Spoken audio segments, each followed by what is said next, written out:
Boa tarde, tudo bem? Eu sou a Sara do Segundo Meio Ambiente. E eu sou a Heloísa, também do Segundo Meio Ambiente. Hoje nós estamos aqui com a nossa convidada Marinette, que veio prestigiar a gente para participar do nosso podcast. Boa tarde. Bom, então a gente juntamente, a turma do segundo ano, juntamente do professor Alexandre, a gente desenvolveu um projeto, deu continuidade, na verdade, desenvolveu com a turma do ano passado.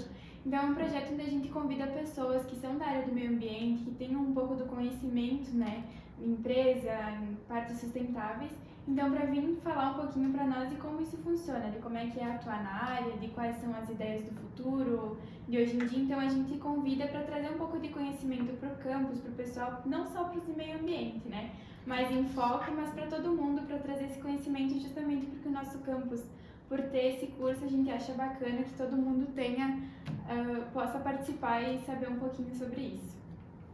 Então, para o pessoal que está assistindo o podcast poder entender um pouco melhor sobre como vai funcionar hoje, quais são os tópicos que a gente vai abordar, eu queria pedir para ti se tu pode se apresentar, falar um pouquinho da tua área, tua formação, do que tu atua. Então, o meu nome é Marinette De Carli, sou formada em Engenharia Química, me especializei em hidráulica, elétrica, eletrônica e automação, porque hoje eu atuo direto na construção de fábricas sustentáveis.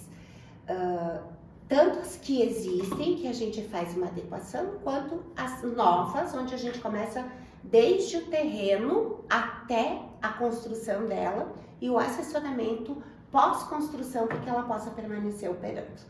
Então, eu sou formada em muitas engenharias, eu quero dizer para vocês que eu tenho 34 anos de experiência, 58 anos de vida, e nesse período todo, desde os 20 anos, eu continuo estudando dia e noite, porque essa área ambiental é uma área que não é em alta, ela simplesmente pode parar com o mundo e a gente não tem mais ar para respirar, isso que eu falo para todo mundo.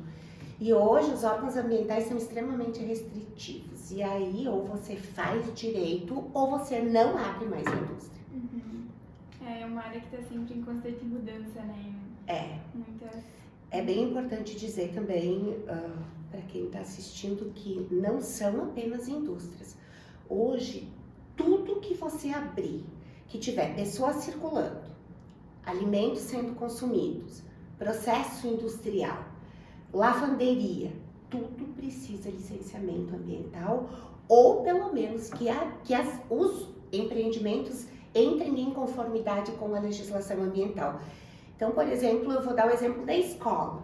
Hoje, para você montar uma universidade, uma escola, você precisa tratar todas as águas geradas, nos bares, nos refeitórios, nos sanitários da escola, em todos os pontos. Se tiver laboratório, as águas do laboratório são consideradas águas industriais. Se tiver outros processos de estudo, tudo tem que ser tratado e devolvido para o meio ambiente da forma como ele foi aduzido. Uhum. Isso é muito importante, né? Porque às vezes a gente não tem essa ideia de que o meio ambiente está em diversas áreas da nossa vida, né? A gente tem esse olhar geral de como ele pode impactar em âmbitos que a gente nem imagina, né?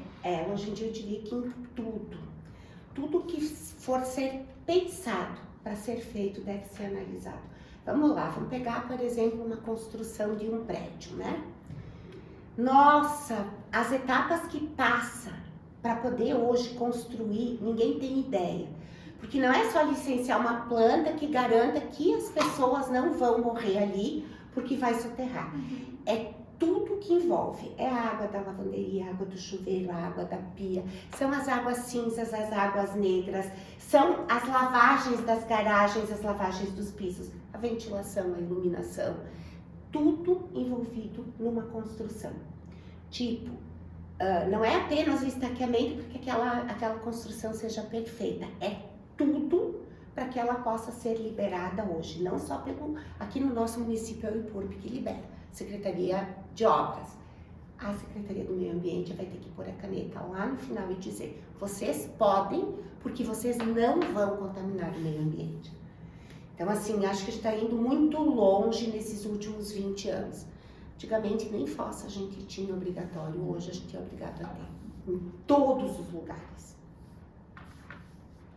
Teve, assim, como é que tu chegou por exemplo, na ideia de que tu queria atuar no ramo de meio ambiente, nessa área? Qual foi uma das coisas que te motivou a entrar nessa área?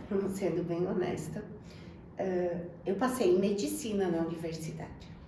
Só que eu fui ver a sala dos cadáveres e eu me apavorei. Então eu tinha uma segunda opção que tudo a ver com a medicina, que era a engenharia, uma terceira opção que tudo a ver com a medicina e a engenharia, que era o jornalismo. Aí na época o que contou?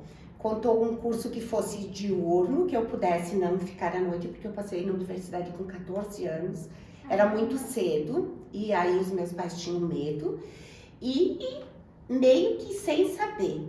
Eu vou dizer para vocês, o que foi a engenharia para mim? Foi um trampolim para eu poder olhar para várias situações e decidir, assim, ó, meio que de forma imatura, se eu iria para uma ou para outra.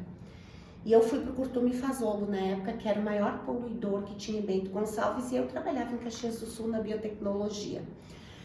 Quando eu entrei no Curtume Fazolo, eu entendi o que era matar o meio ambiente. Eram 5.000 funcionários de dia, assim, sem escolha, sem opção. Eu tratava a água de uma forma para ela ficar assim, e às 5 horas da tarde a gente era obrigado a abrir as comportas e mandar para fora, porque a estação não comportava. Num rio que passava logo aqui abaixo, que de manhã, quando o funcionário ia trabalhar, já chegava fedorento do curtume, porque a água saía a noite inteira por ali. Maior escola de saber, eu quero ficar aqui ou eu quero voar para outra coisa, porque a engenharia permite tudo, a administração permite tudo, a educação artística hoje permite tudo. Vocês entenderam? Tem que fazer com amor. O que eu decidi que eu tinha muito amor pela engenharia foi o curtume. Porque aí eles interditaram o curtume, 5.000 pessoas sem poder trabalhar, a empresa sem poder faturar 1 centavo, e eles literalmente fecharam tudo. Aí eu tive que aprender junto com o melhor engenheiro que tinha na época, que era o Guido Melo, que eu amava fazer aquilo. E a partir dali foram muitas, hoje são 5.000, 6.000 empresas que a gente atende. Caramba! Empresa, hotel, tudo. Até pista do aeroclube fui eu quem fiz.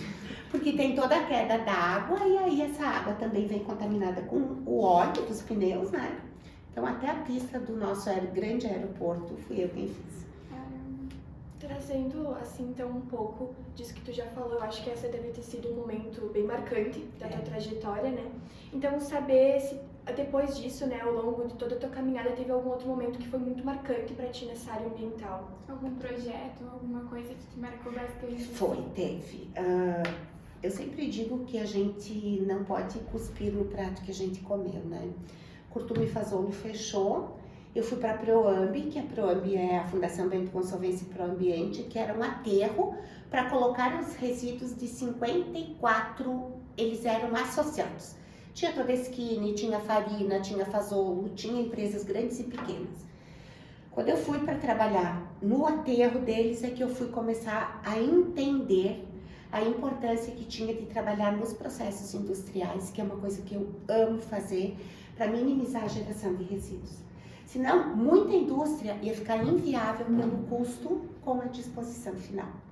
E aí eu comecei de dentro da indústria, que a gente chamava, hoje a gente chama descarte zero. Na época, a gente chamava descarte de fim de tubo zero, que quem fazia era o Senai, e eu comecei a aprender. Quando tu gosta de fazer uma coisa, por exemplo, qualquer coisa, tu faz muito bem feito.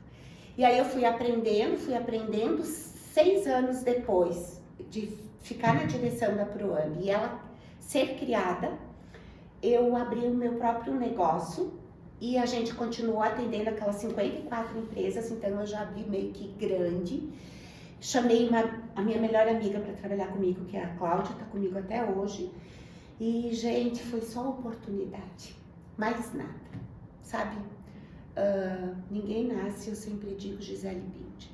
A gente nasce e a gente tem um cavalo branco passando encilhado. Se não pegar, a gente talvez nunca mais tenha. Então eu digo para todo mundo, faço muito painel de profissões. Gente, vocês têm que amar aquilo que vocês fazem. E aí o resto vem de estudo, muito estudo, muita viagem. Ah, você tinha dinheiro? Não, eu ganhava porque eu ia para indústrias que precisavam do meu conhecimento aliado ao que tinha lá fora.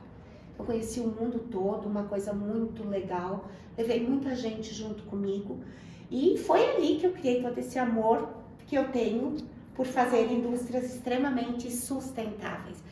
Parece uma coisa bem grande, né? Não é, gente? É só começar certo. E hoje que tu tá no meio, assim, que tu já teve muita experiência, como tu disse, tu ainda acha que as empresas têm a visão de que cuidar da parte sustentável ou investir seria só um custo extra, algo que as empresas acham que não tem necessidade ou que acaba sendo deixado de lado? Pela falta, muitas vezes, da educação, do conhecimento, né? Que a gente sabe que antigamente não era tão embasado, tão enaltecida o assunto de meio ambiente quanto é hoje em dia. As pessoas não se preocupavam tanto, né? Então, tu acha que ainda tem muito disso? Não. A resposta é não tem redondo. Rio Grande do Sul, Santa Catarina, Paraná. A gente, verdadeiramente, os outros meus clientes que são lá de outro lado, que me perdoem, a gente é outro mundo. Mas não foi porque quis, foi porque veio um órgão ambiental que disse, faz ou fecha. Se tu não abrir ou se tu não se adequar, tu tá fora do mercado. E foi por ali que a gente conseguiu nesses 3 estados hoje a nobreza na área ambiental. Tem coisa errada? Tem. Eu diria que muito da área urbana, zero da área industrial. Vocês dificilmente vão encontrar alguém aqui da indústria fazendo alguma coisa errada. Sabe por quê? Porque a multa é altíssima, a vergonha é violenta. Aí eu fui para o Centro-Oeste, que é uma nova história que surgiu quando eu já tinha 40 e poucos anos. Eu fui trabalhar na mineração. Lá, gente, o que sai, vai para o rio. Não tem. E aí eles nos chamaram, uma que extrai ouro e cobre, e a gente foi para lá para mostrar para eles. Quando a gente sentava na ponta da mesa, dizia gaúcha, e essa é braba. Não era, a multa que eles estavam pagando era tão alta que eles nem pediam mais o preço dos projetos. Eles queriam alguém que resolvesse o problema. E aí nesse inteirinho, como a gente é muito esperta, né? Eu já fui vendo que lá o Centro-Oeste não tem praticamente respeito pela sustentabilidade, pela área ambiental. E a gente começou um trabalho há 4 anos, já tenho muitos clientes. Só que aí veio um órgão ambiental nesses estados, que é Tocantins, que é Goiás, que é Minas Gerais e Brasília, que diz ou faz ou paga multa. E as multas são milhões. Não é 100 mil reais como é aqui. É 1 milhão, 3 milhões, 5 milhões. Coca-Cola, Ambev, Piracanjuba, todas essas que a gente consome precisam se adequar. Ah, eu tive um problema. O problema é teu, a multa é tanto. Se pagar, você continua operando. Senão, a gente tranca a água de vocês. É assim que funciona. Então, hoje, faz muito tempo que eu não escuto, e quanto dinheiro eu vou botar fora ali?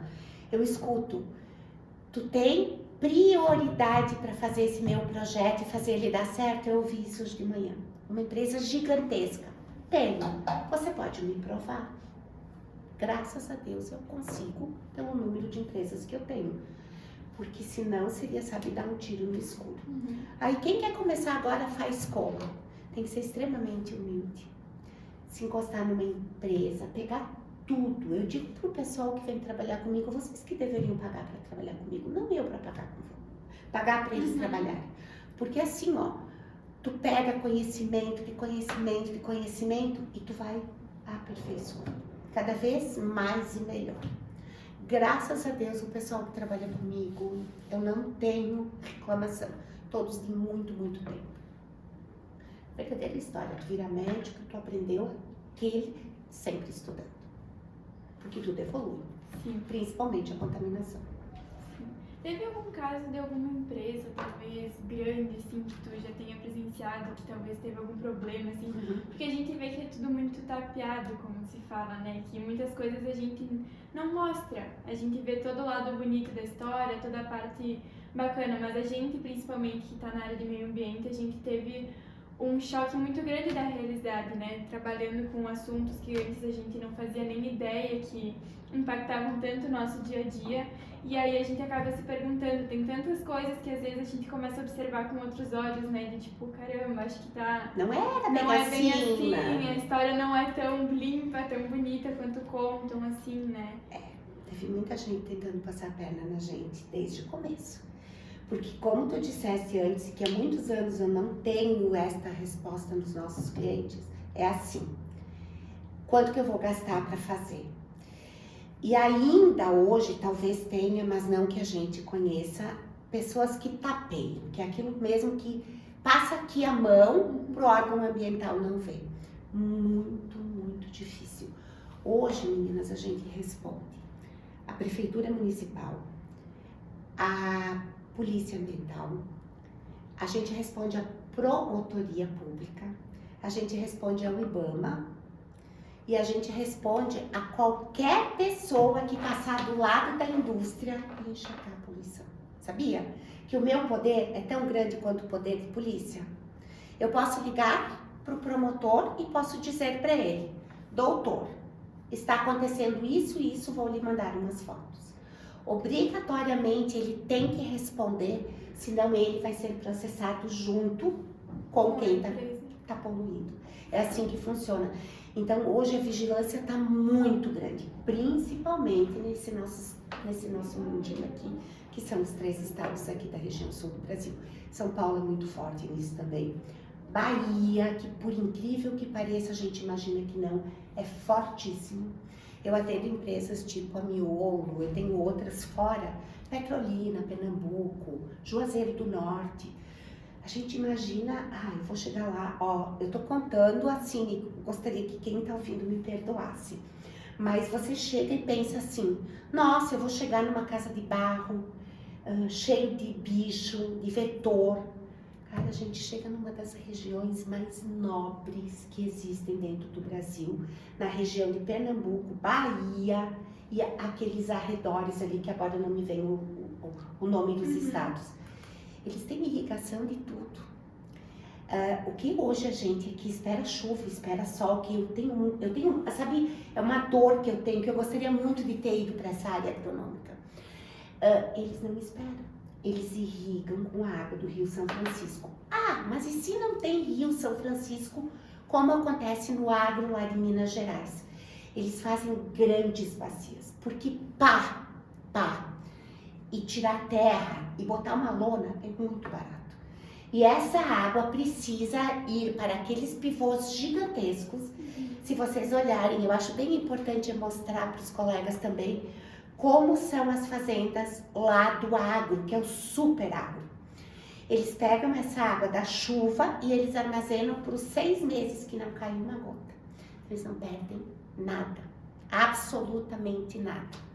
Da mesma forma que aqui hoje os agricultores já estão começando a colocar gotejamento em cada pé de parreira, para não ter que ficar chorando todo ano quando faz seca, que aí tu não tem o produto que tu precisa. Então tem muita tecnologia envolvida hoje. Nessa região do agro principalmente, que é onde eles irrigam tudo, vocês já ouviram falar naquele sistema de drones, de processos biologicamente corretos, microbiologicamente corretos, onde se faz aspersão através de drone na soja, no milho, no algodão, nas hortaliças. Tudo é feito com drone e de uma forma assim que abriu um campo. Só vê aquele pequeno helicóptero ali colocando, e tudo orgânico, de forma orgânica. Então, já que tu trouxe um pouco dessa fala então, da tecnologia, e no começo da entrevista tu até comentou, eu queria saber se tu pode trazer pra gente, então, uma perspectiva de como a tecnologia vai crescer nesse ramo ambiental, pode auxiliar tanto ambiental quanto econômico, se tu quiser abranger ainda mais, então, agricultura, agronegócio, ou quiser expandir para as outras áreas, também pode ficar bem à vontade. Tá bom. Então, vamos lá na indústria. Quando eu comecei 30 anos atrás, a ir para fora do Brasil, tinha que ir para uma feira da Alemanha que chamava Entsorga ou Colônia, que eram os 2 lugares, que uma era em Munique e a outra era em Colônia mesmo, que lá tinha o melhor da tecnologia do mundo.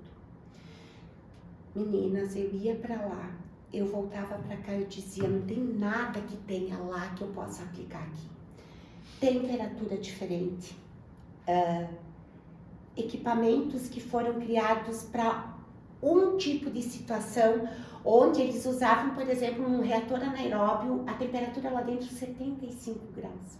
Gente, são caldeiras que gastam horrores de biomassa para poder manter, né? E aí a gente foi descobrindo com o tempo, isso há 20, 30 anos atrás, que a tecnologia tem que ser adaptada à região que a gente mora. Então, assim, graças a Deus eu tenho fornecedores hoje que são lícitos, limpos, que não trabalham com propina, que é o que a gente chama. Eu dou o projeto e eu acompanho até o final. E eles vêm buscando tecnologia cada vez mais forte para reduzir o volume de lodo, para que eu possa fazer 100% de reciclagem. Hoje eu sou, dizem o Papa aqui no Brasil, na reciclagem de água. Eu consigo praticamente de todos os ramos que a gente trabalha, reciclar 100% do efluente gerado. O lodo ainda é uma sobra, mas o lodo acaba sendo somente a sobra.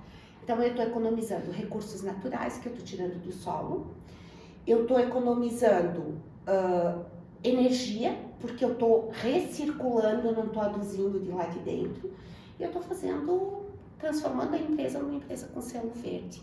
A gente tem muitas empresas assim. Vamos falar do agro. Alguns anos atrás, iniciou a guerra da Ucrânia e da Rússia, e aí os agrotóxicos, os fertilizantes que vinham de lá acabaram ficando escassos aqui no Brasil, e o agro não pode parar. Nesse período eu já estava trabalhando naquela região, mas com a mineração, não com o agro. Porém, a gente acaba que a gente vê tudo o que acontece, né? E aí criaram esses biocidas. Eles trabalham na raiz da planta igualzinho ao pesticida e ao agrotóxico, porém de uma forma orgânica. Eles são feitos dentro das próprias fazendas, em tanques, onde tu inocula, tipo, sabe, fermento de pão. Tu inocula, cria uma grande massa e hoje eles são aspergidos em todas as culturas ali com os drones. Ou então continua ainda com os tratores, que são gigantescos. Então, em todas as áreas. Se eu for falar hoje, por exemplo, eu tenho... vocês já ouviram falar em matéria orgânica, em carga orgânica, DQO, DBO, nitrogênio, fósforo? Uma coisa que é assustadora para a indústria é a carga de matéria orgânica, não é somente a DBO, é a DQO, que tem químico junto com matéria orgânica. Eu peguei uma indústria onde normalmente a gente trabalha com 25, 30 miligramas por litro para baixar para, no máximo, 360.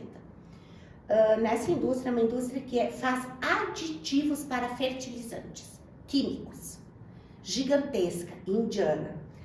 A carga deles é 359 mil miligramas por litro.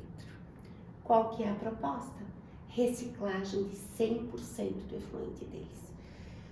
Nossa, quando tu pega assim, tu já diz, primeiro que eu não sei se nós vamos conseguir fazer, porque a gente tá acostumado com 20, 25, tipo de uma vinícola, pra gente ter uma ideia, 18 mil. Um curtume, no máximo 22 mil, que é o que tem de pior. Uma indústria química, 28, 30 mil. 359 mil miligramas por litro de DQO. A proposta deles, indianos, que são muito respeitosos com o meio ambiente, eu não quero mais tirar do meu poço, eu quero que você reuse tudo. Tudo bem, vamos fazer o projeto. O volume é tipo 100 metros cúbicos por dia, um volume pequeno, e vamos fazer o reuso.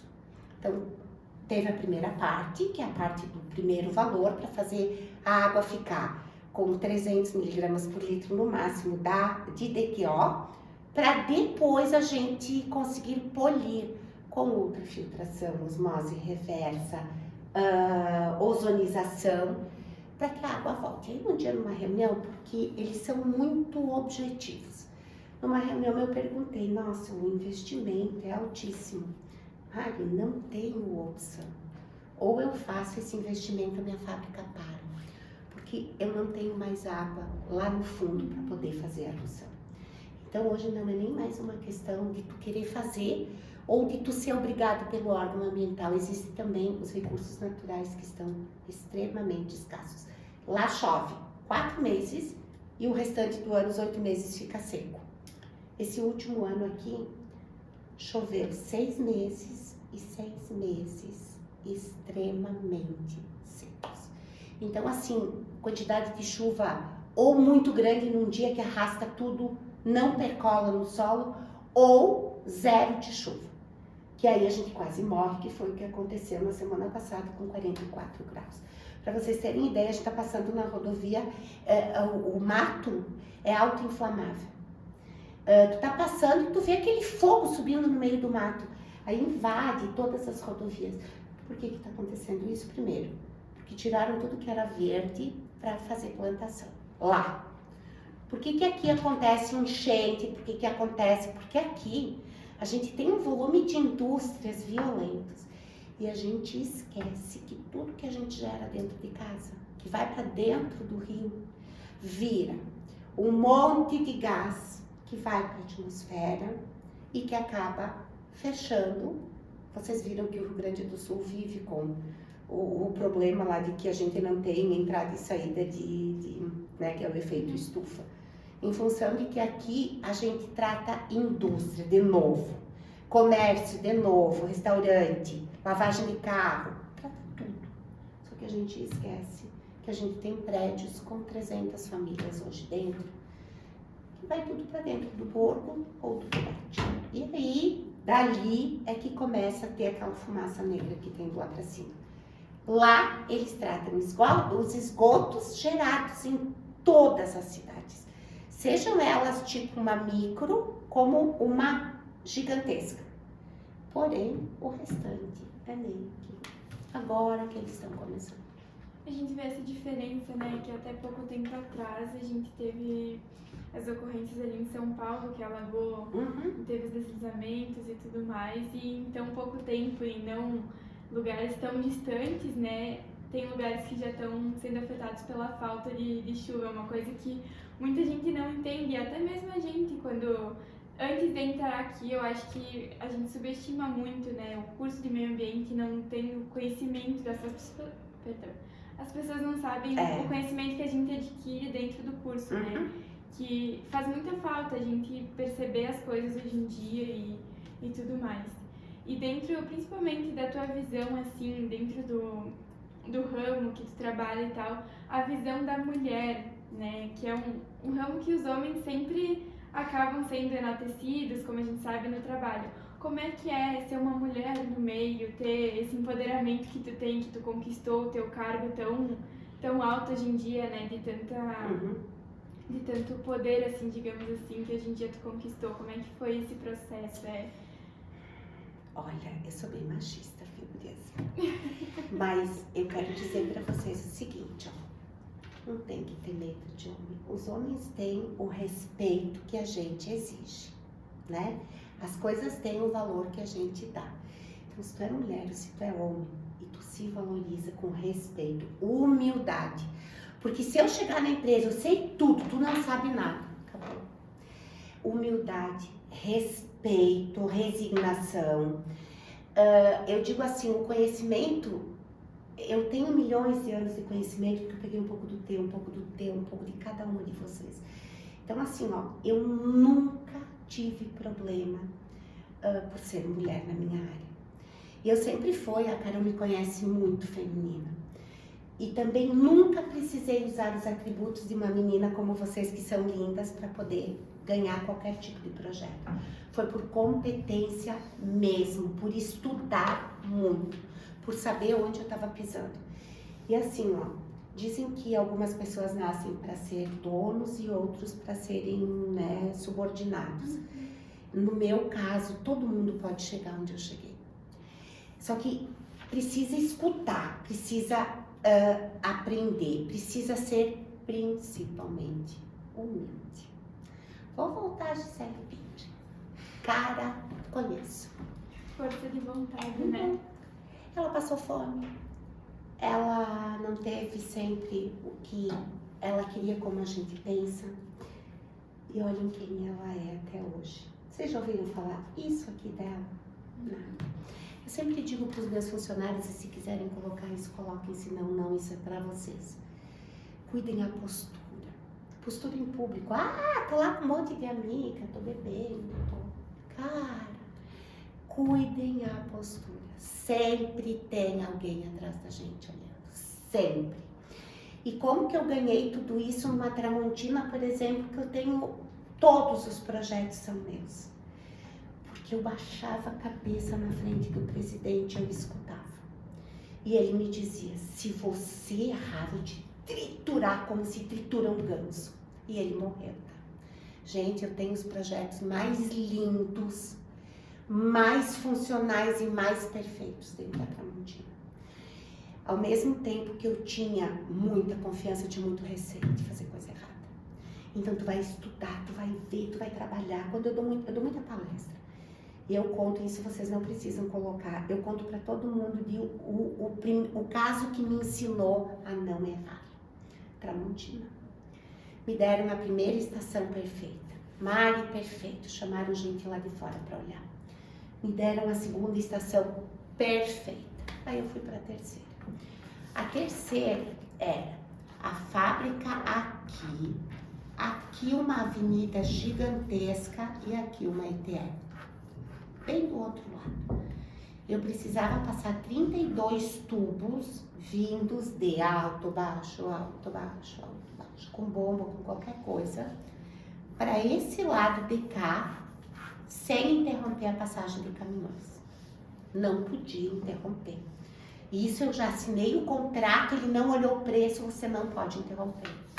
Chega no final, na data da inauguração, um tubo estava 3,2 centímetros abaixo. A carreta não passava. Aí ele me chamou na sala dele, chamou o topógrafo e chamou a pessoa que tinha construído a ideia. Um de vocês três erraram. Quem errou, paga. Bem assim. Melhor forma de aprender. Pergunta se eu errei um tubo depois daquele. O erro tinha sido meu. Quando o topógrafo bateu e disse, o erro não foi meu. Ai. A engenheira olhou e disse, se tu não errou, o erro também não foi meu. Então, foi meu. Eu paguei tudo. Eu paguei para arrebentar um asfalto de quase 800 metros. Tive que pagar o bombeamento, tive que pagar toda a tubulação, toda a mão de obra, tudo. O que te induza nunca mais errar. É isso aí. Tu não pode errar. Se tu errar, tu paga. Eu tenho isso na minha cabeça desde o meu primeiro, lá de 23 anos. Um erro de 3,2 centímetros, é isso aqui, é zero, é quase nada. E a carreta não passava. Entendeu? Então tem isso. Responsabilidade, volto a dizer de novo, eu não sei se vocês têm mais perguntas, mas gurias, em qualquer área que vocês escolherem, o sucesso está com vocês. Mais ninguém. Tu falou muito da importância de ter essa capacitação, de estudar, tu até mencionou no começo do podcast, né, que até hoje tu continua, não foi algo que tu parou de fazer. Então, se tu pudesse trazer um pouco das perspectivas para quem quer entrar nessa área, né, para o futuro, a gente vê que o mercado, os empregos que estão surgindo agora, isso tudo vem com uma grande mudança nos últimos tempos, né? O mercado de trabalho. A exigência é bem maior. É, uma exigência, uma necessidade de capacitação. Então, trazer pra gente como tu enxerga o mercado voltado pra tua engenharia ou pro meio ambiente no geral. Como que eu enxergo ele hoje? Eu enxergo uma deficiência, gente. Uma deficiência.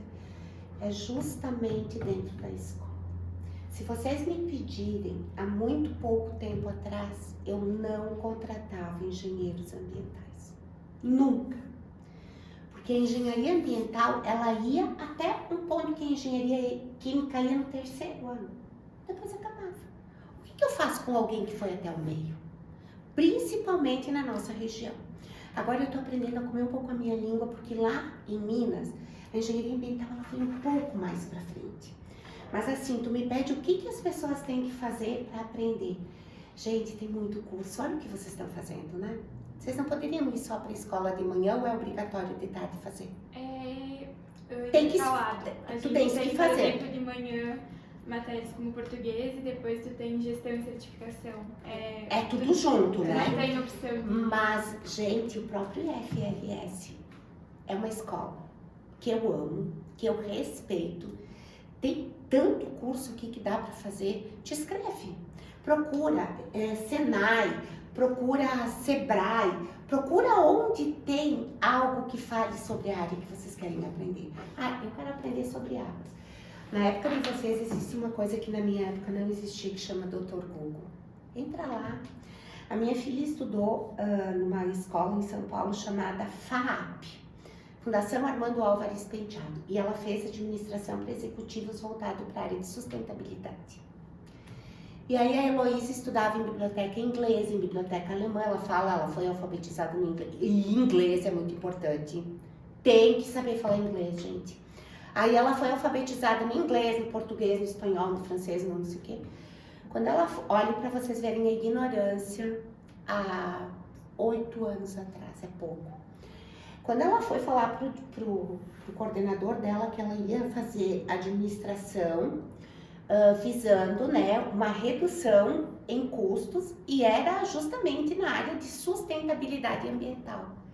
Ele falou para ela, isso é coisa de guriazinha que não tem nada para fazer, filhinha de papai. Gente, se vocês me apresentarem hoje alguém especialista em sustentabilidade ambiental, o salário é muito alto. Aí o que a Heloísa fez? Entrou em desespero, trancou a faculdade nas últimas 2 cadeiras e foi embora do Brasil. Foi estudar negócios internacionais, depois negócios de moda. Hoje ela trabalha na área de moda e ela tem muito conhecimento em sustentabilidade. Tudo que ela vê sobre sustentabilidade, seja em qualquer área, ela estuda.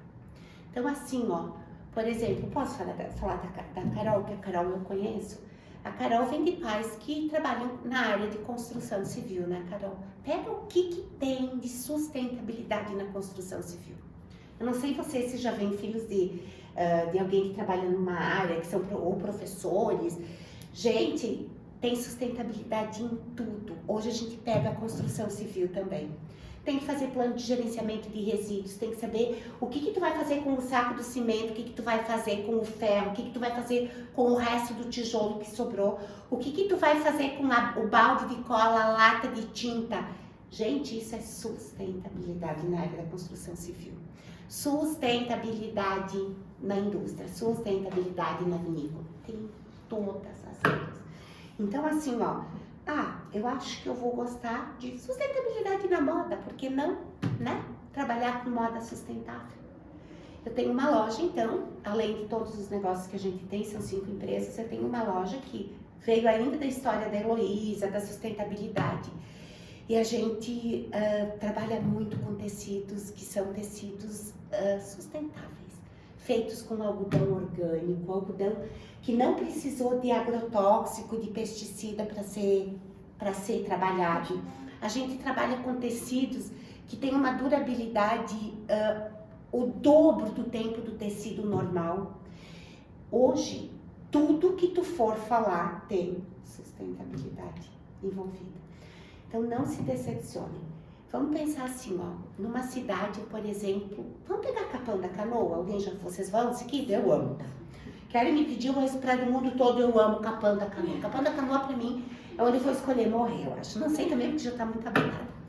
Pega Capão da Canoa no final de ano, quando o caminhão do lixo resolve pedir aumento. E se a prefeitura não dá aumento, sabendo que ele tá totalmente amarrado, eles pegam e param de coletar o lixo. Vocês já pegaram alguma vez isso? O ano novo, quando né? tu era bebê, não? Eu não sei quantos anos vocês têm, 20 e pouquinhos, né? A minha filha pegou vários. 16! Meu Deus, tá, vai, desculpa. A minha filha pegou com menos idade do que vocês. Gente, tu chegar na praia, no hotel, na beira do mar, tu federa lixo. Porque aí, o que acontece? A gente tá na mão do lixeiro, se vocês prestarem atenção, aqui também tá. A gente paga para levar o lixo embora. Porém, a gente se preocupa em separar tudo e mandar pro lixeiro só um pinguinho? Se ele leva só um pinguinho, ele recebe só de um pinguinho?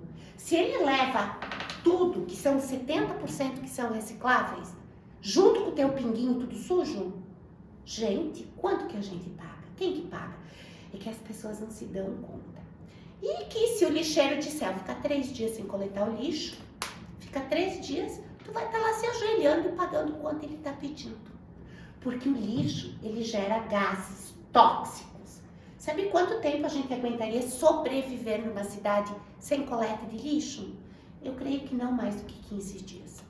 Metano, sulfídrico, matéria orgânica em putrefação junto com água clorada que cria uma série de organoclorados no meio de todo esse ambiente, mas as pessoas não se dão conta.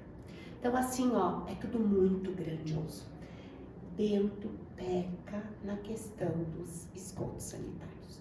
O restante, construção civil, tem muita política ainda e eu não gosto de me envolver nisso, mas ainda, infelizmente, tem muita política que aceita que um prédio com 100 moradias lance dentro do burate. O burate é imundo, é podre, cheio de espuma. Porém, eles têm um alvará de construção, a gente recebe o habite e acabou. É assim que funciona. Mas é muita falta também a gente vê a simples separação do lixo, né? Às vezes na escola tu chega, amarelo é pra tal coisa, azul é pra tal coisa e acaba por ali. A gente, recém ano passado, foi também ter essa introdução de como é que faz a separação do lixo, o que o lixo gera, né? O que acontece com todo o lixo que a gente bota misturado. A gente foi, inclusive, numa recicladora, levaram a gente, né? E era insuportável, a gente não conseguia aguentar o cheiro. E era pra ser uma recicladora, não era pra ter rejeito, não era pra ter coisas que não eram recicláveis. A mulher mostrou pra nós que tinha encontrado galinha dentro do lixo, pó de café, flores do cemitério, seringa. Quando não tem o nosso incinerador funcionando no hospital, onde é que vão as placentas? Das mulheres, as mamães que ganham bebê. E quando você faz uma amputação de uma perna, vai para onde? E quando a pessoa retira um câncer extremamente maligno, sai transportado dentro de um saco. Tem um incinerador do lado do hospital que opera com mandado de segurança, porque é proibido incinerar no Rio Grande do Sul, por ignorância do governador, dos governadores, não do nosso só, de todos os que dizem que é proibido. Eu fui para incineradores semana passada que são perfeitos e queima tudo. Cara, tu pensa, a doença, tem cachorro, tem gato, tem pessoas coletando lixo, que vão pisar numa agulha que está contaminada com sei lá o que pode matar a pessoa. Então, e a educação básica, essa é a nossa realidade.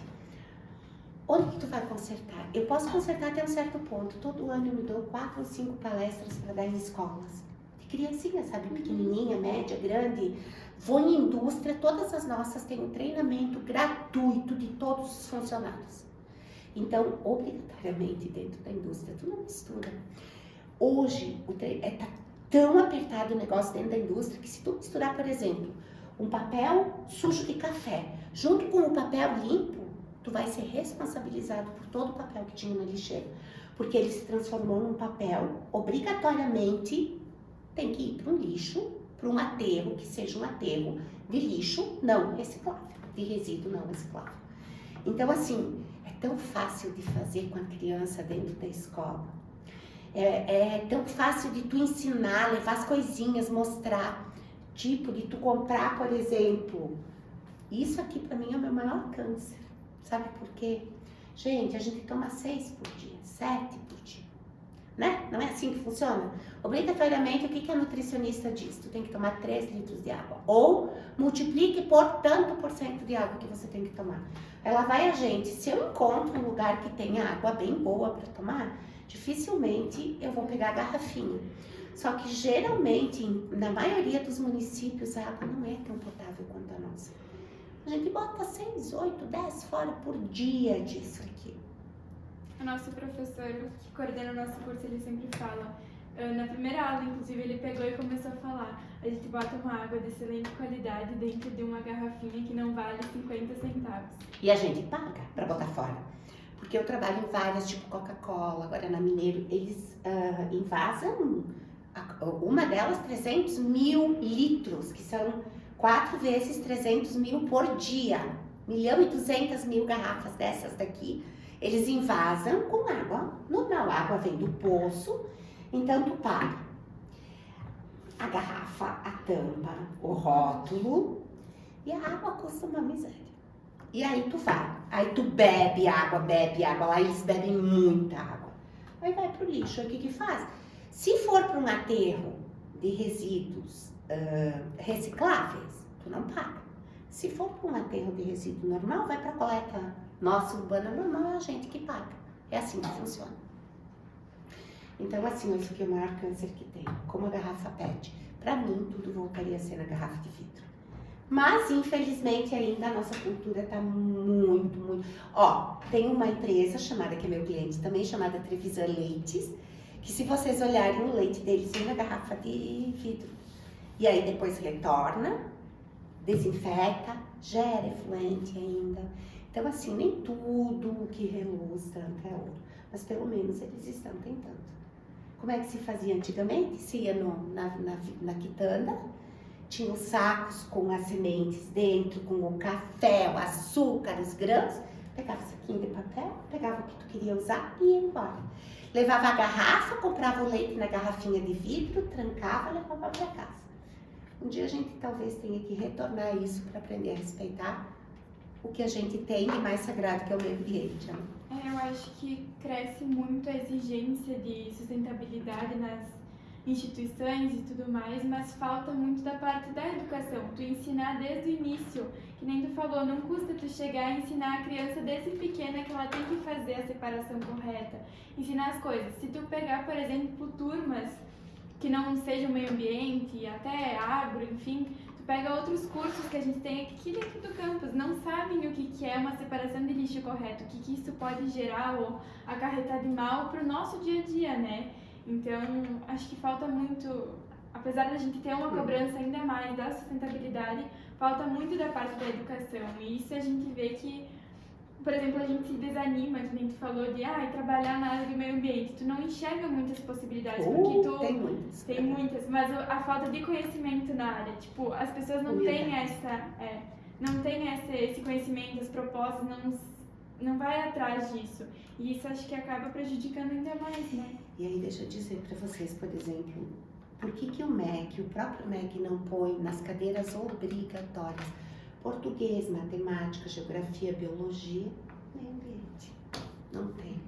Eu juro para vocês que eu tentei escrever, eu escrevi muitos anos para Zero Hora, num caderno da Zero Hora. Eu tentei por muito tempo escrever que a importância que tem botar numa faculdade. Direito não tem que aprender meio ambiente.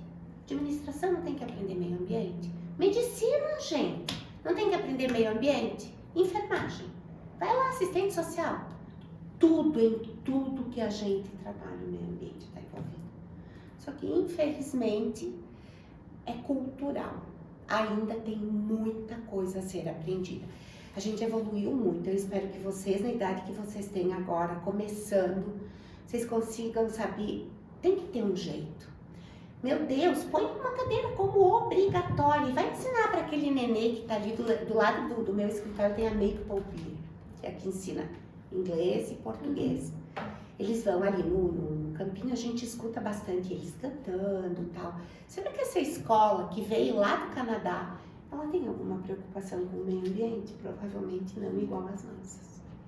Aí tu vai, a minha filha estudou na Aparecida, depois estudou no Mutirão, depois estudou na escola militar. Depois foi estudar lá em São Paulo, numa das melhores escolas de lá. Perguntem-se em uma delas, olha o que o próprio gestor dela disse. Tu vai fazer um TCC na área que só filhinho de mamãe faz.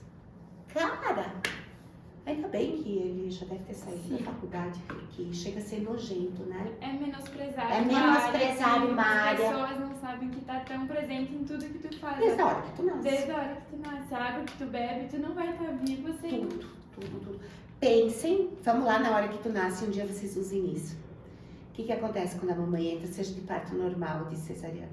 A gente vai sujar gaze, a gente vai ter a placenta, a gente vai ter o que foi usado para limpar o bebê, vai ter a bombinha de aspirar, independente de ser parto normal ou cesárea, vai ter o soro. Cara, ela tá em tudo, 100% em tudo. Mas, infelizmente, ainda a gente tem pessoas que não, eu não sei porquê, que não conseguem entender. Põe a cadeira, põe uma matéria, vai ter gente que com o maior prazer eu vou dar de graça. Sabe, eu vou lá e vou apresentar a minha, eu dou umas palestras depois, se um dia vocês quiserem para a escola, que são Mas com certeza. A gente, que nem a gente falou, aqui dentro do campus mesmo, a gente vê as pessoas, tipo, não tem o conhecimento e nem a vontade de adquirir esse conhecimento, mas que no final não percebem que de qualquer maneira, elas vão se obrigar uma hora a ter esse conhecimento, ter essa prática. Aí eu não arrumo emprego em lugar nenhum. Ou eu canso de receber currículo de pessoas formadas em engenharia química, formadas, que nunca trabalharam. Meninas, escutem só. Tudo que oferecerem para você, seja em qualquer área, vão. Ah, mas eu vou ter que pagar, vou ficar sem comer, azar. Vai, aprende. Porque é desse jeito que vocês vão saber se estão na área certa ou se querem ir para uma outra. E uma outra coisa que eu diria assim, quando puderem ir para fora, bota a mochila nas costas, sem muito compromisso, sem pai e mãe, e estuda pelo menos um ano lá fora. Isso vai ajudar vocês a abrirem totalmente o cérebro. Porque não é que é outro mundo, eles aprenderam aquilo que aqui a gente ainda não aprendeu, que é ensinar a criança a falar, junto com ensinar a respeitar. Principalmente, uma das coisas mais importantes, pessoas e meio ambiente. Porque hoje em dia a gente esquece muito disso, né? A gente vê muitas pautas, tipo, respeitar a sociedade, respeitar as pessoas, os gêneros, as mudanças e tudo. E muitas vezes essas críticas, inclusive das pessoas que governam, das pessoas que têm mais poder dentro da nossa sociedade, botam tanto em pauta isso que esquecem do próprio meio que elas vivem, do que elas deveriam enaltecer, botar no topo. E a gente não percebe isso. E a gente tá dentro de um país que é tão lindo, lindo, e que vai acabar que, eu diria pra vocês, a gente vai acabar perdendo muita coisa bonita que a gente tem. A gente já perdeu um monte, né? Nos últimos tempos, a gente vê a diferença. Eu queria aproveitar, né, esse gancho que a gente está trazendo, tu trouxe até um pouco antes também, da questão do saneamento, desse tratamento, de preservar, que a gente estava falando agora, né, que a gente já perdeu muita coisa, então do saneamento do esgoto, do tratamento, que a gente sabe que não é 100% do Brasil que tem um tratamento de esgoto ainda, na verdade a gente está longe do 100%, né, então isso que é tão importante para a nossa qualidade de vida, a nossa saúde, tu acredita que no Brasil a gente tenha alguma chance de evoluir para ter tecnologias que possam trazer então essa melhora no saneamento, ou tu acredita que ainda tem alguma barreira, e barreira qual seria? Tecnologia a gente tem toda. O problema, por exemplo, o que eu ouvi a vida toda aqui de evento, topografia, alto, baixo. Hoje existem estações de bombeamento que tu leva água a 300 quilômetros, se for o caso. Então assim, existe tudo. Se eu falar, eu detesto política, mas se eu falar que hoje quem resolveria isso seria lá politicamente. Porque assim, a Corsã vem para Bento, vamos chamar a Corsã, depois vamos falar na Sanepar lá em São Paulo. A Corsã vem para Bento foi comprada por uma empresa privada. Ela cobra água hoje. Por que não cobra o esgoto e põe estações de tratamento de esgoto? O Brasil inteiro paga esgoto. Vocês viram Caxias do Sul? Caxias do Sul tem 12 estações. Na minha palestra eu mostro. Estações de tratamento gigantescas, perfeitas. Cada baixada, Caxias colocou uma estação de tratamento. Eles são melhores do que nós? Não. Foi um cabeção lá que deve ter dito assim, desses 80% que tu vai cobrar de esgoto, me dá 40%, eu monto as estações e eu trato tudo. E eu te dou um padrão de emissão. A gente pode também fazer isso, principalmente cobrar, a gente já paga a conta d'água. Cobrem da gente pra gente lançar um volume de esgotos menor. Eu aposto que se a gente fosse cobrado, como funciona? Vou explicar para vocês. São Paulo, por exemplo, eu tenho direito a 100 metros cúbicos por mês. Eu vou pagar R$1 ao metro cúbico, por exemplo, tá? Mais 80 centavos para tratar o esgoto de tudo que eu consumi no meu hidrômetro. Tu vai fazer o quê? Tu vai consumir 100, 150, 170? Ou tu vai tentar consumir 10 para não pagar? A gente vai prestar atenção na torneira, que a gente bate em cima e ela fica meia hora aberta, ou a gente vai procurar um encanador e vai estrangular a torneira para que não saia. Sabe? Isso aqui acontece em São Paulo. Em Minas acontece isso, que é onde eu estou fazendo Goiás, que é onde era para a área urbana perfeito, para a indústria totalmente imperfeito. Agora é indústria e urbana. Aqui a gente tem que ter a área urbana saneada. Fizeram Corsã fez uma estação no Barracão. Fizeram, parece que mais uma, não sei onde, não sei se está funcionando, mas a do Barracão, eles pegam um pouco da água do rio que vem lá de Santa Marta, Santa Helena, os loteamentos de Santo Antão, pegam um pouquinho daquela água e tratam, devolvem para o rio. Não é o tratamento da água, entendeu? Então, assim, no momento que a gente souber que 100 custa R$1,80, a gente vai parar de gastar 100. Se a gente gastar 10, a gente vai pagar R$1,80 de 10. 100, R$1,80 de 100. Caxias do Sul é assim. Eu tenho um medidor na entrada e um medidor na saída. O da entrada, eu pago pela entrada o valor da entrada. E pela saída, eu só controlo, porque eu pago os 80% da entrada. Independente se foi feito comida, se eu engoli, se eu tomei, o que eu fiz. Não. É assim que funciona. Então, eu vejo sim saída. A gente tem uma cidade modelo aqui do lado, eu não sou de Caxias, eu sou de Bento, eu sei de toda a briga que tem com Caxias do Sul. Mas eu digo, eles são um modelo em tratamento de esgoto sanitário. Na indústria eu já tenho um pouco de receio, um pouco menos que nós, mas tem também, porque é Rio Grande do Sul. Mas dá para fazer. Dá para fazer e fazer muito lindo. Coleta seletiva 100%. Você sabia que tem uma cidade aqui que ela é modelo no Brasil inteiro, que chama Nova Prata? Aqui do lado. Coleta 100% de todo o resíduo reciclável. Como? Escola, palestra em salão comunitário. Se jogar o lixo misturado, paga multa, porque a gente só sente quando tá no bolso. É assim que funciona. Eu ia falar agora, as pessoas só sentem quando o dinheiro... Vocês têm na casa de vocês aquelas caixas gigantescas que pegam o lixo na rua também? Sim. Então, vocês já abriram a caixa para ver o que tem dentro? Abram para olhar o que tem dentro. Ainda Como não que chega tu vai perto. pedir para... No meu prédio, por exemplo, a síndica tem a câmera em cima das caixas. Bem em cima. Se ela pegar alguém colocando sujeira errada, lixo no lugar errado, eu pago a multa. Porque é bem na frente da janela dela. Mas quem que vai ter essa honra e graça de ter a síndica na frente da janela? Tu vai ter tudo misturado. Tudo misturado. E aí, coitados, eles vêm, coletam o que lhes é interessante e o resto manda para Minas do Leão. Vocês já foram lá visitar? A gente estudou sobre. Já. A gente não chegou a visitar, mas a gente já ouviu falar. Uma disciplina que a gente tinha no passado. Minas do Leão é um exemplo, gente. Só que é um exemplo do que não fazer. Que é não reciclar. E hoje, qualquer produto que tu reciclar, tu encontra uma alternativa para ele. Tanto que existem as fábricas com selo verde. Várias já. Várias aqui no Brasil. Selinho verde que recicla. Acho que é a Boticário, né? Que Ah, faz da de tu entregar uma embalagem já usada e tu ganha desconto ou Isso. vai ganhando as coisas. Isso. E é só assim. A logística reversa, que é uma coisa que... Assim, eu não tenho muita prioridade para falar, mas a Cláudia, que é minha sócia, tem, sobre a logística reversa, como ela funciona. O que eu sei é dos pneus, que é uma coisa que para mim foi bem há muitos anos atrás, uns 12 anos atrás, 15, da Pneus Rinaldi, que tinha que dar destino a X% daquele absurdo de pneus que eles fazem.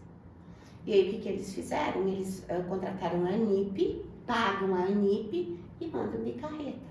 O que a ANIP faz com o pneu? Não sei. Deve mandar incinerar fora do país, sei lá, na Argentina, no Uruguai, no Paraguai, onde é permitido incinerador. E aí, tu tens lá o teu MTR e que tu deu o destino certo pro teu pneu. Vidro, hoje, embalagem de papel, papelão, tudo tem que ter logística reversa. A gente vê que, por exemplo, tu vai descartar o teu lixo. A gente, inclusive, entrou numa pauta sobre o tecido. Onde é que tu descarta o tecido? Em que lixo tu descarta o tecido? O vidro tu vai botar no lixo que tu vai botar com plástico, papel, ao invés de cobrarem de ser, por exemplo, Só nas ruas, vidro. só vidro, só papel, só Agora eles plástico. estão colocando, né? Vocês viram? Por exemplo, na minha rua não faz muito que começaram.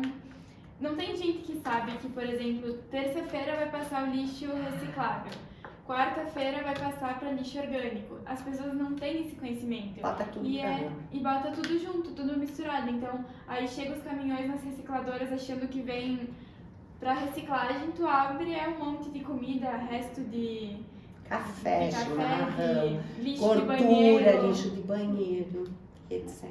É isso aí. Mas onde é que a gente vai conseguir mudar isso? Só Dentro quando da começarem a escola, com as criancinhas pequenininhas. Tu já vai nascer sabendo que é proibido, né? Não é proibido botar o dedo na tomada. Onde é que tu aprende? quando tá aqui. Primeira coisa que o teu pai e a tua mãe vão gritar que tu não pode pôr os 2 dedinhos porque tu vai morrer. Ou vai botar um negócio que vai tampar. A criança aprende tudo. Eles são os maiores disseminadores de inteligência e de tudo. Só que a gente precisa que a escola esteja preparada para isso. São eles que vão levar para um pai, para uma família, para uma mãe, vão trazer para casa essa informação, porque muitas vezes tu mora com pessoas que já não estudam mais, não têm esse acesso à informação. Então, esse papel da criança de educar é muito importante. É muito. A gente hoje em dia tem que levar pra casa, por exemplo, a mãe lava a caixinha do creme de leite antes de Ah, descartar. por quê? Faz isso, a gente que leva esse É, conhecimento. E ano passado que a gente teve a MTC, né, que são onde a gente apresenta vários trabalhos que a gente desenvolve, alunos desenvolvem aí, junta todos os IF e outras instituições também. bacana. Bem bacana. E teve um projeto, acho que foram vocês que viram, um projeto que era de uma lixeira que reconhecia o produto que tu estava jogando fora, então reconhecia acho que o material que tu estava descartando. Então isso para uma criança, por exemplo, tu desenvolveu um brinquedo, nas escolinhas que eles fazem, a criança chegar, colocar e dizer assim, esse aqui é papel, coloca em tal lugar. Então, muitas coisas que, às vezes, as empresas podem lucrar muito com isso e acabam deixando passar por não ver a relevância que tem. Eu contei na semana passada para um pessoal do hotel que eu fiquei quase 30 dias no mesmo, eu vou sempre no mesmo. E eu estava contando sobre os resíduos, né? Eu viajei com a Cláudia, nessas feiras em Sorga, Colônia, nós viajamos e levamos sempre ela, porque ela fala inglês fluente desde que ela nasceu. Então, assim, pra mim, pra Dinda dela, que a gente já é mais velho, eu entendo, mas não falo quase nada, né? E aí a gente fez vários países numa das feiras que ela já tinha terminado a escola e disse, pai, Luísa, tu vem pra gente, e pros metrôs na Alemanha é muito difícil pra quem não fala. Só que tudo tem em inglês e tem na língua do país que a gente vai. Aí a gente fez, acho que 5 ou 6 países numa viagem de 30 dias. E a gente foi pra França, chegamos, porque era também, a feira era no lado, depois ia pro outro, depois ia pro outro. A gente chegou na França e aí a gente ficou as 3 no mesmo quarto e tinha uma lixeirinha desse tamaninho assim, embaixo, tipo no hall de entrada ali do quarto, na entrada do quarto. E no banheiro jogava tudo dentro do vaso, inclusive fraldas, tudo era dentro do vaso sanitário. E assim, quando tu entrava no hotel, tu pagava por aquele descarte que tu tinha que pôr, né? Porém, a gente olha, 3 mulheres com cabelos longos, tu tira um punhado de cabelo por dia, tu faz o quê? Eu só pensando, o que eu vou fazer com esse negócio? Vou botar dentro desse negocinho que todo mundo vai ver, tá? Pegamos um saquinho e fomos colocando ali dentro. Criança come. Aí a Heloísa ia pra rua, queria fruta, uma pera. A pera sobra o negócio no meio. Cara, eu disse, eu faço o que com isso? Tu queria um chiclete, uma balinha, vinha o papel. Aí eu olhei pra Dinda dela, que é a minha sócia, eu disse, isso aqui que nós vamos fazer? Vamos botar tudo num saco e nós vamos enfiar na mala. E a gente foi pro outro país pra botar fora na Itália o que a gente tinha juntado na França. E na Alemanha é um pouco pior. O hotel que cobra por aquele volume que tu gerou, sem tu nem saber. Eles pesam tudo e tu paga. Mas tu vai pra rua, por exemplo, tu tem lá, sei lá, uma coisa que tu tá comendo, não tem lixeira pra colocar. E aí tu enxerga, eu tenho tudo isso em palestra, se um dia vocês quiserem eu mostro pra vocês. Tu enxerga as lixeiras de plástico, papel, papelão, lixo, e vem o cara engravatado com a sacolinha daqui e daqui. Nem sempre sacolinha, às vezes está na mão pra não ter que pesar mais, tá? Passa o cartão, abre o bocal da lixeira, a lixeira come aquilo e vai pra conta do cara como vai o pedágio agora no Free Flow. E ele paga. Entenderam? Então assim, ó, Não é todo mundo como aqui. A lixeira do orgânico é desse tamanho, do reciclável é desse tamanho. Não, é o contrário. A lixeira do orgânico é desse tamanho. A do reciclável é desse tamanho. Tudo é reciclável. Limpo. Ah, e outra coisa bem importante, depois eu deixo vocês perguntarem. Muito a embalagem, que eu comecei a falar e eu me perdi. Experimentem ver, por exemplo, vamos pegar um amaciante, esse comum que a gente compra, um Comfort, né? Vão para o supermercado como tarefa de casa e olhem o preço dele dentro da embalagem do galão e depois olhem o preço dele no refil. Ele chega a ser 30 a 40% mais barato. Só que o que a gente faz? A gente compra pelo mais bonito e a gente compra e joga no É lixo. muito visual, né? É muito visual. Chega a ser até meio inconsciente, né? Não, Perceber é totalmente... Assim, ó, depois que eu faz muitos anos que a gente cuida muito lá em casa. Mas assim, ó, eu também não tinha essa noção de que aquilo ali estaria prejudicando tanto o meio ambiente. É a falta da educação. E tu que tá a botando gente- dinheiro fora, né? Tá botando dinheiro no lixo. Compra uma vez. Deixa eles Mas isso às fabricando. vezes muito é ganância das próprias empresas, né? As empresas não querem que tu saiba que, por exemplo, tu vai ter esse refil mais barato, tu vai ter uma opção mais sustentável porque ela quer lucrar. E as pessoas hoje em dia, o meu pai sempre fala muito isso, as pessoas hoje em dia, tu quer conquistar alguém, vai pela estética. A pessoa não tá nem aí de quanto ela vai pagar, de quanto ela tá, mas ela quer a estética.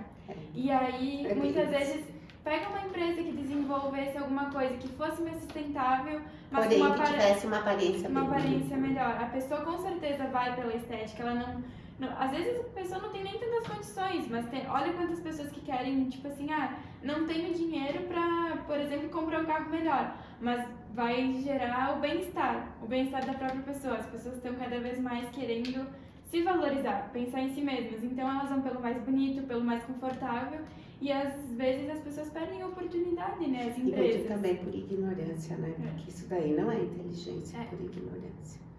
Tipo, tu comprar o refil do café e tu comprar o vidro. A diferença é gritante, olhem no supermercado.